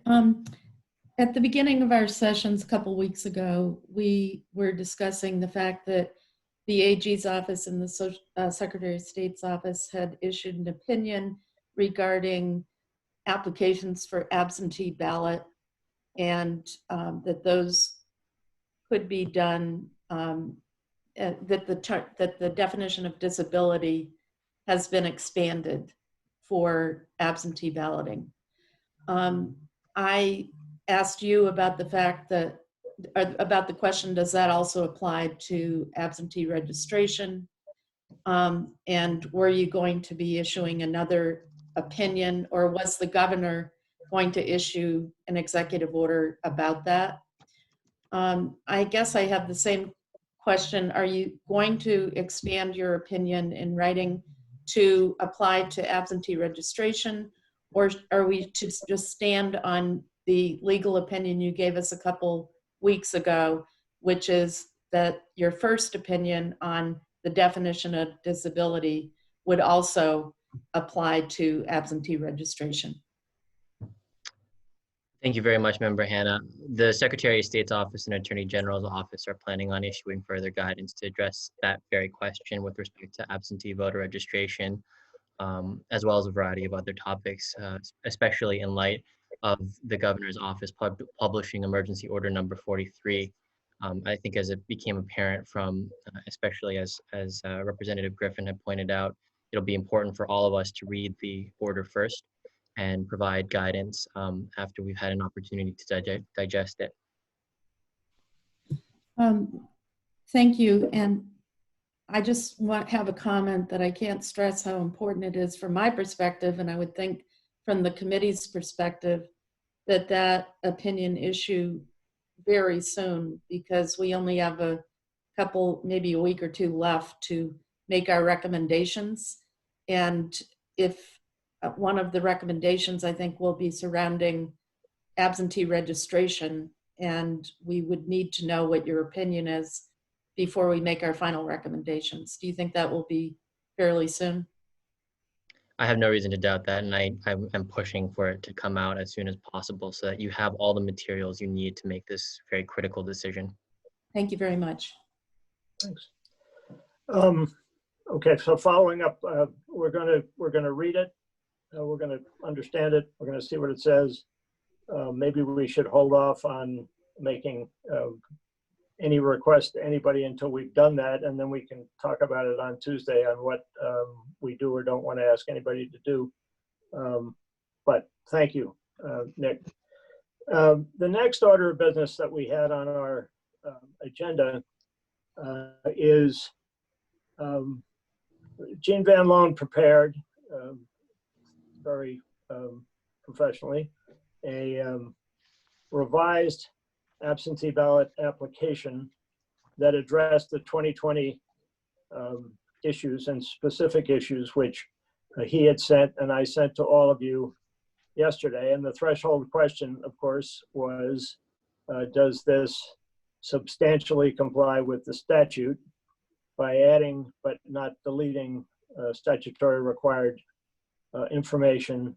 And what did people think about, on the members of the committee, think about the form, and what suggestions or additional questions or suggestions do they have? In some emails back and forth, Gene clarified for me the fact that his computer skills and mine would be the same, were such that he could not create little boxes to be checked on the form that he typed, but he intended them to be there. So it was not meaning to delete them. And I was very sympathetic because I've tried to do stuff like that in the past on the computer and I utterly failed. But with that, Gene, you might want to talk about what you did and describe the process, and then anybody who has questions or suggestions on how to make it better. And then ultimately, Nick, we're going to, I think you already told us this before, that if it substantially contains what the statute requires, you can probably add things to it. But this is one of the things that I think we could act on rather quickly to make a recommendation to the Secretary of State to adopt something like this so we get this show on the road. Understood. Yes. Let me first say that, as Brad indicated, this was just my effort at a first cut. It's not married to it, nor do I think that it's necessarily the right way to go, or everything can't be changed or improved upon, but I tried to take a cut at it. With my limited computer skills, that is correct. It's intended that there be little boxes to check off that don't appear in what I did. But what I was trying to accomplish essentially were the following things. First of all, to make it clear that this is a one-shot change in the form. That it's only for the fall election of 2020, and that it's not intended to change anything for the future. That's up to the Secretary of State's office and the legislature if they want to make permanent changes to the system. This is not intended to do that, simply to respond to the current crisis. Secondly, to try to address the question of people being somewhat confused by the form as to whether or not they had to request both the September primary and the November general election on one form. And I tried to do that to indicate that they, or to hopefully make it clear that if they checked box A or whatever, that they were requesting one, but if they wanted both, they should check off both, etc. So I was trying to address that. And the other thing was to address the COVID excuse, if you will, for not voting in person and requesting an absentee ballot, and to try to hopefully artfully put it in a form that responded to the comments that we got from a number of the disability groups that we listened to that had problems with the fact that it was being labeled as a handicap, and they might not want to check off that because of the issue as to whether or not it had connotations other than legal connotations about handicap. So I tried to phrase it in a way that took some of the language out of the Secretary of State's and the Attorney General's opinion about everybody being able to request an absentee ballot if they had a reasonable fear of voting in person, either for themselves or what they might do to a poll worker. So, as I say, whether my language accomplished that or not, but that was one of the intentions, and to try to make it clear that if you check that box, you didn't need to worry about checking any other box, and that would be sufficient to give you the right to vote by absentee. I don't know if there's anything else material, but those were basically the things that I was trying to accomplish. I did delete the thing about the Monday before the election and whether or not the election was going to be called off for inclement weather, but actually, excuse me, not called off, but whether there was a weather alert that would give somebody an excuse to go if they felt that their safety was being threatened by a weather alert. I suppose that could be put back in, but if it were done, I think it needs to be made very clear that it's a separate section and doesn't affect anything else. Not to criticize the way the form presently exists, but I frankly thought that particular section was a little confusing anyhow, because and the statute itself may be confusing. The fact of the matter is, if there's a weather alert, it doesn't mean that you don't have to go and you can get an absentee ballot. You still have to state that you're concerned about your personal safety. So at any rate, that's what I was trying to do. Thank you, and thank you for all the people that reminded me not to shuffle papers when I wasn't muted. So, and it's important to reemphasize what Jean said, I think, about the fact that this application, at least for those that are obviously filed before the primary, could request absentee ballots for both elections and would be presumed to ask for them for both elections unless something to the contrary were indicated. So comments on the form as he's worked on it. Anybody? Kathy. No, I think he did a good job of hitting the points. The check boxes don't always appear, Dave, and I don't know if you're aware of that. When I as a clerk, went to print the absentee request form, they might be boxes in some places and not in others for some of the choices people have to make. So I'm not sure if that's a translation between your system, your, going on to, because we print them right off from your site for ourselves to use. The other thought is, and I know people should know this, but we have a lot of snowbirds that are going to be here for one election and not for the other. It might be a good thing to note, if your location will be different, you need to file 2 different forms, because we have a lot of snowbirds that would need to print one because they're going to get it at their house, and one because of COVID issues or whatever, and one that they're going to get it in Florida because that's where they're going to be in the winter. So they need to do the 2, not the 1. Okay, good point. Other comments on the form? Okay. Just a quick one. Thank you, Jean. I thought you did a wonderful job on that rewrite of the form. I have a colleague who sent me a readability app, which is pretty interesting. And yours is, well, the original form was printed out at senior and high school level. And it would be interesting for you maybe to run this through the readability app and see if there are any complex words still to even bring it down to a 6th grade level. But the only comment I have on it is that, is there a way that we could just move the signing under penalty of perjury to the bottom instead of smack in the middle of the form? A lot of people are scared off by that in the first place, and I think at the end of the form it may be a more appropriate place just to have the affidavit signature. Thanks. Barbara, you have a comment? Yeah, I have to say that having sat on election law for a few years, there is a reason that the law says substantially in the same form. And Jean did a great job, but I have a problem. I don't know if you can see this. When I went to print it, I ended up with all sorts of different colors and lines through things.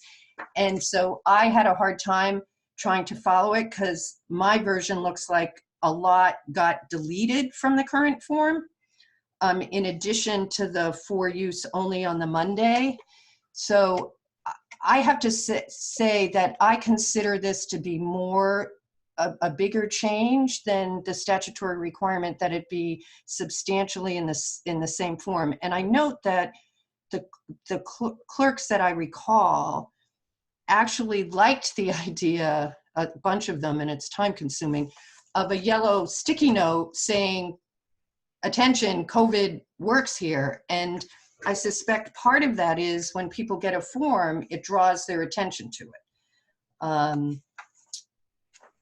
I would also say that I think that changing the requirement so that your ballot application is for both elections is clearly a substantial, it's not only a change in the form, it's a change in the process.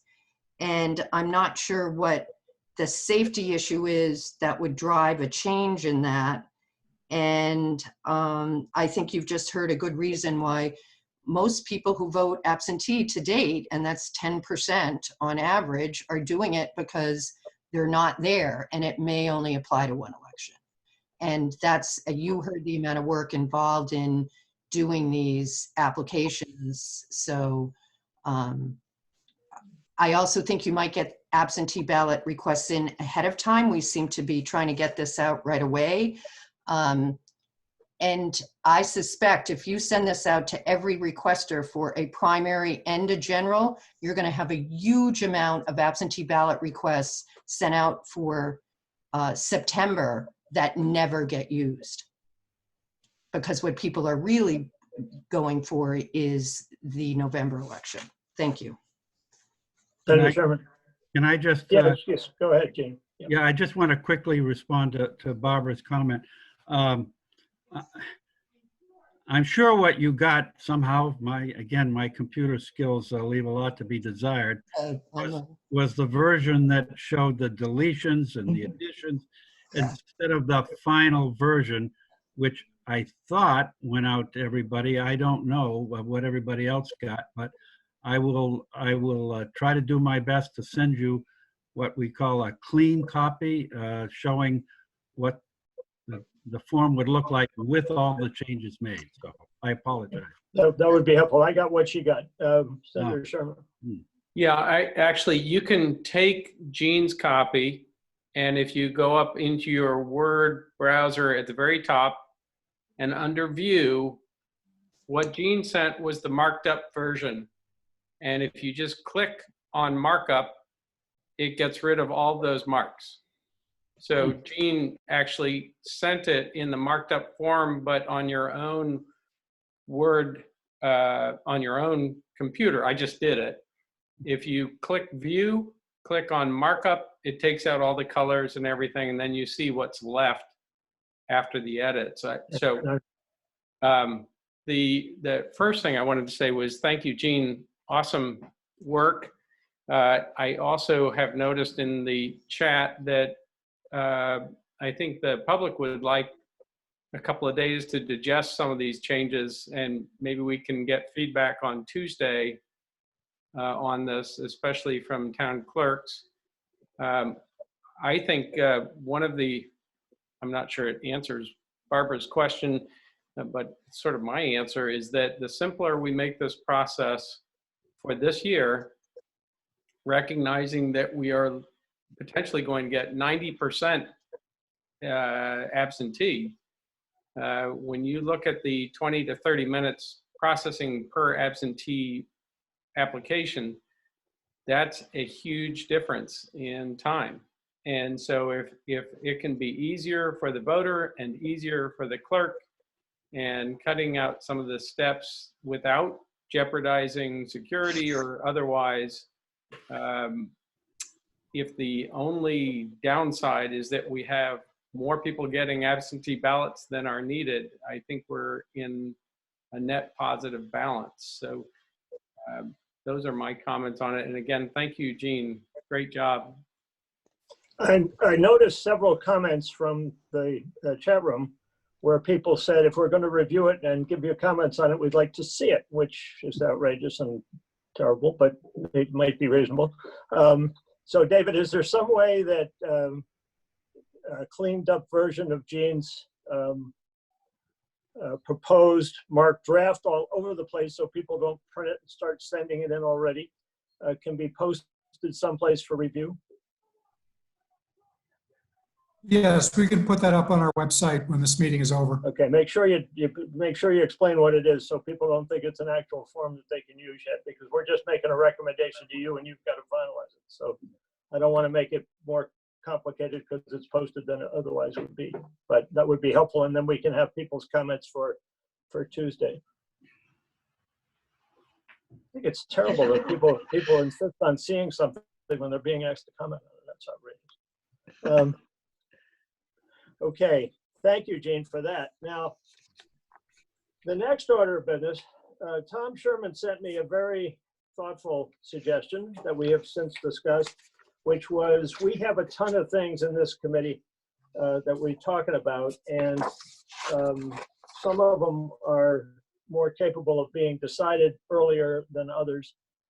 And he suggested kind of a rolling recommendation process that where we could consider things and vote on them as they are ready while we're still accumulating other things, and not to wait till the very end, which I thought was very helpful suggestion. So as we go along and we're getting these work sessions, I hope we can do that when we've come to consensus on things so that we can move those, the only things we're voting on are recommendations to the Secretary of State. So it's not like we're moving the earth, but if we have things that we can finalize as recommendations, I hope we can do it piecemeal and not all at once.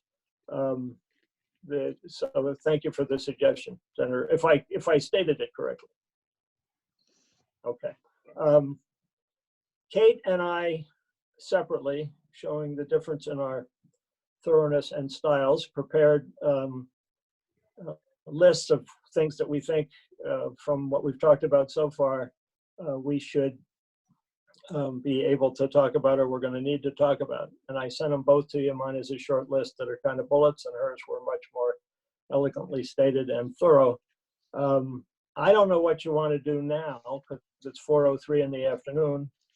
We can either go through those, or I can ask you to send your additional suggestions for those so that we can take them up next week. But we're going to have to be doing that, and we're going to have to do it pretty soon. Senator. Well, I was just going to make a suggestion. One is that those lists, if they could be made public as well, so, they are technically public, but if they could be posted so that we could get feedback from the public on them. And I was just going to suggest that we have 3 early or high priority, mainly because of time crunch, things that I would like to see us have recommendations for. Actually, the governor already jumped on 2 of them. So one would be the issue of affiliation change. The second one would be filing process. And the third one is the voter registration, absentee voter registration process. And so I was going to propose, and I was going to propose that we have some recommendation coming out of Tuesday's meeting on those 3 topics, and we could also review, Kate, and your lists together on Tuesday after we've had a weekend to mull it over. And by the way, on the 2 that the governor issued, our recommendation may be we're all set. So I'm not saying that, as Barbara said, let's read them. That helps. And think about them and see if there's any further action that we would recommend on those 2, because they're so time sensitive. And that was the idea of the rolling recommendations, is that as we come up against deadlines, we want to give enough time for notice and getting the word out. So in summary, what I would think about for next Tuesday is that those 3, I would love to be looking at possibly a vote or at least a hearty discussion. In addition to the work that you and Kate have done on your lists, but at the same time, allowing the public time to look at those lists as well and see if they want to add more to it that might have been missed. Okay, now that's helpful, David. If you can post those lists also with the materials so people can comment on them. Speaking of next week, I think there's consensus that we're able to meet Tuesday, Wednesday, and Thursday, same time. Barbara, I know, has a couple of things that she needs to do and hopes to join us perhaps a little bit late on a couple of those days. But the tentative plan was to have, and I'm trying to remember what I said, but the tentative plan, I don't have it in front of me, was to have the colleges and schools on one day. We'll get the agendas out to you. The college and school people on one day, the public health and safety of the election sites and the available PPE and possible alternate sources of design and equipment on one day, and a work session on one day. We'll sort those out and get them out depending on who we can invite for what days to be there. But for your planning, that's what we're looking at. So, and yes, Kathy. And I think it's really important, especially if we take an actual vote on the 3, or even just the last item, because the first 2 might be solved once we read that and understand it, that the Secretary of State's office, either through the HAVA or somehow, gets the word out to the clerks and to the supervisors. Yes, this is what is going to happen, and everybody has the exact same language so that everybody knows the exact same thing at the exact same time. Right. Remembering that the only thing we're voting on is, yes, we're making this a recommendation to the Secretary of State or not. We are blessedly powerless except to make recommendations. So the Secretary of State's office has to decide to accept them or not, and then to implement them. So is it okay for now for us to have a motion to adjourn? I mean, I want anybody else that wants to make a comment, obviously, or add to it, or Nick, if you have anything else for us. But that sounds like we've covered what we were planning to cover today. So anybody else have a comment? Then I would accept the motion to adjourn. Somebody wants to make a motion? So moved. Senator Sherman, is there a second? Second. Okay, seconded by Kathy Seaver. The chair votes yes. Barbara? Yes. Kate? Yes. Kathy? Yes. Tom? Yes. Jean? Yes. Thank you, everybody. We'll be getting the agenda. It will be posted as well for the public to know. And have a good weekend. See you next week. Thank you. Thank you.